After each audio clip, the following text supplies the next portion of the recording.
pastor asked an older farmer, decked out in bib overalls, to say grace for the morning breakfast. "Lord, I hate buttermilk," the farmer began. The visiting pastor opened one eye to glance at the farmer and wondered where this was going. Then the farmer loudly proclaimed, "Lord, I hate lard." Now the pastor was growing concerned. Without missing a beat, the farmer continued, "And Lord, you know I don't much care for raw white flour." The pastor once again opened an eye to glance around the room and saw that he wasn't the only one who was beginning to get a little concerned about what was happening. But then the farmer added, "But Lord, when you mix them all together and bake them, I do love warm, fresh biscuits. So Lord, when things come up that we don't like, when life gets hard, when we don't understand what you're saying to us, help us to just relax and wait until you are done mixing. It'll probably be even better than biscuits. Amen." The beginning of John's gospel stands in stark contrast to the beautiful story of Jesus' birth that you heard from Luke last week. John focuses on the identity of Jesus and the importance of the incarnation.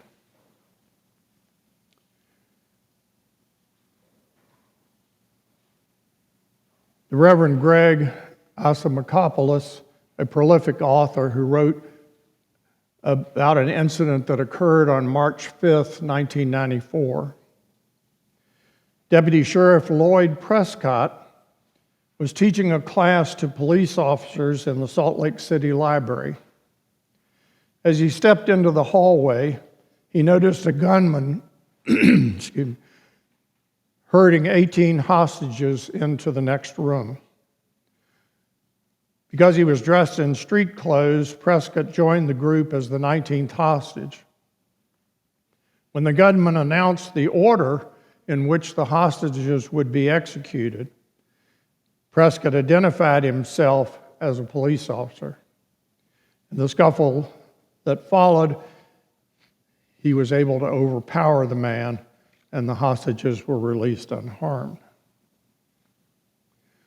Now that seems like an incredible, heroic thing to do, but it reminded Greg that God, dressed in street clothes, entered our world, joining those held in hostage to sin.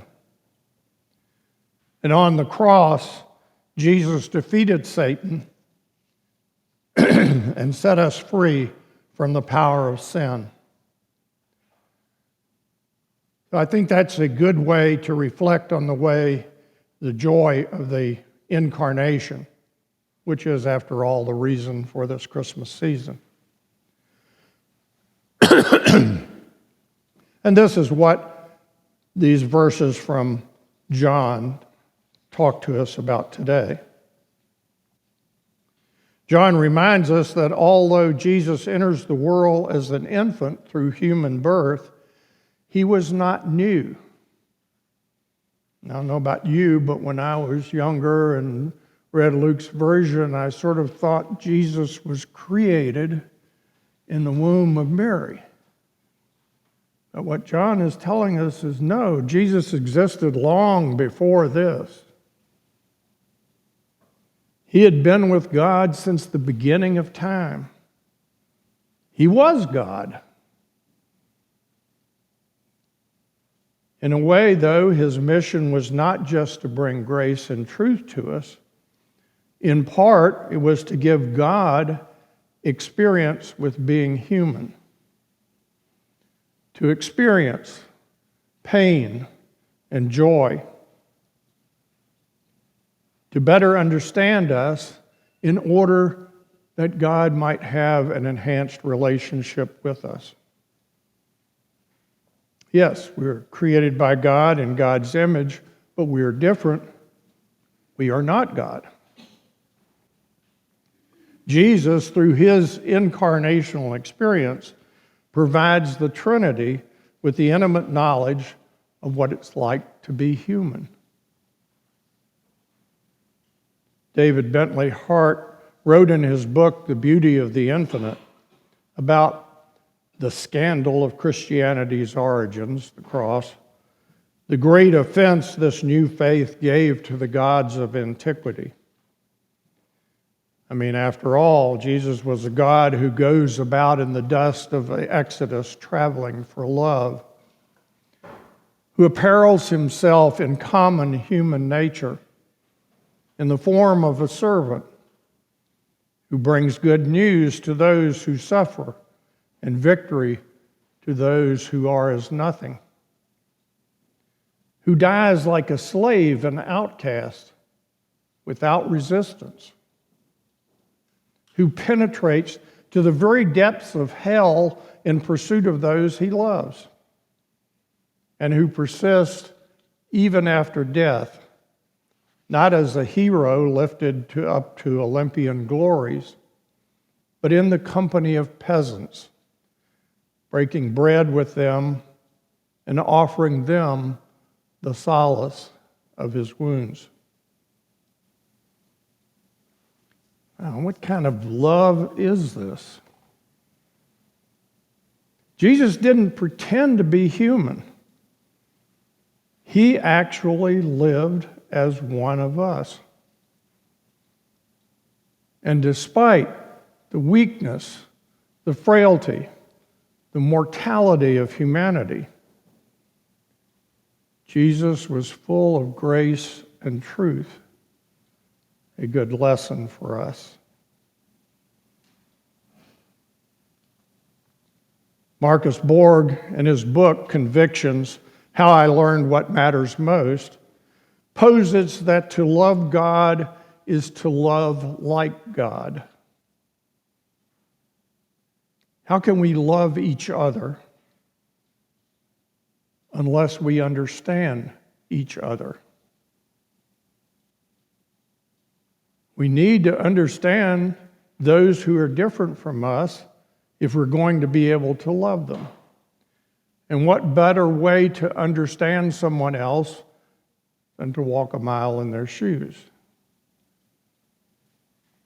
And isn't that what God did for us? Christ came and walked a mile in our shoes, among other things. John provides a very different way of looking at the Christmas story. It doesn't involve virgin birth or many of the things that often perplex us, or especially others who struggle with the mysteries of the Bible or of faith. But both ways, both stories involve Emmanuel, God with us. We may not have seen God, but we've seen Jesus through the Scriptures. And this is the news we need to share in 2024. To share that with others, the joy that comes from the recognition of who we are and whose we are.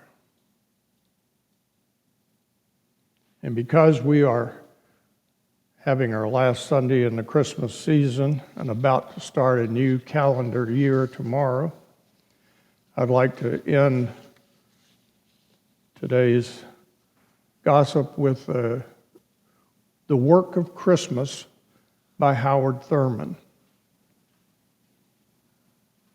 When the song of the angels is stilled, when the star in the sky is gone, when the king and princes are home, when the shepherds are back with their flocks, the work of Christmas begins to find the lost, to heal the broken, to feed the hungry, to release the prisoner, to rebuild the nations, to bring peace among the people, to make music in the heart.